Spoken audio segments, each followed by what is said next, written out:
Hundreds of internally displaced persons who fled from renewed herdsmen attacks in rural farming communities in Benue State now taking refuge at the Otese IDP camp with just mosquito nets as shelter.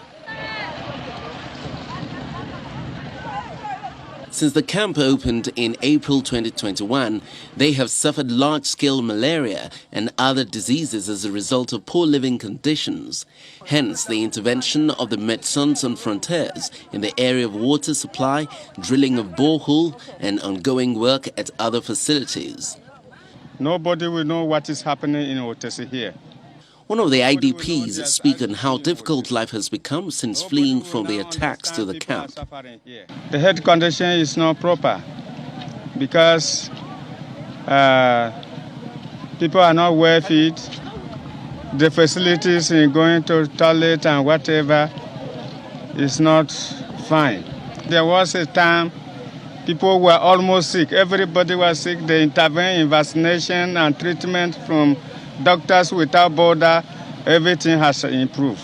Aged women, nursing mothers and children wear forlorn faces with distress on how to feed, provide for their well-being in a camp where everyone looks out for themselves.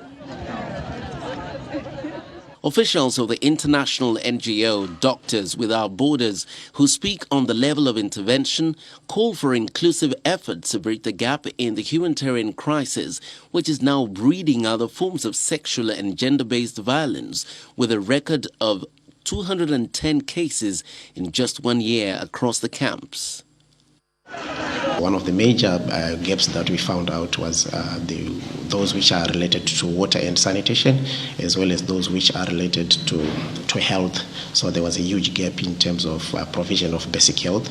So our interventions were then focused on water provision. So we have just started providing water through the trucking, and we have also started to construct latrines and showers as a way of reducing those morbidities which are as a result of poor water and conditions. We majorly provide medical care to the survivors and psychosocial, mental health and psychosocial support.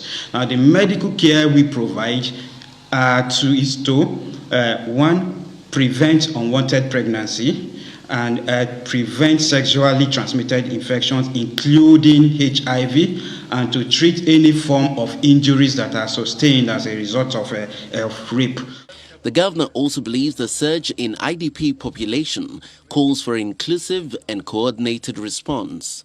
The challenge is we keep having this IDP. So with all the efforts and with the financial challenges, funding challenges that we have, it has become extremely difficult to say that you satisfy the needs of these people. Well, every month, the local government, the state, we're trying to provide food. I think by next week we should be providing some level of relief and food materials to this camp. Although the Doctors Without Borders have done a lot in the area of water and sanitation, as well as health services and shelter for the IDP, the burden of food supplies monthly by the Benue State government can rarely solve the food crisis for over 1.5 million people living in IDP camps across the state.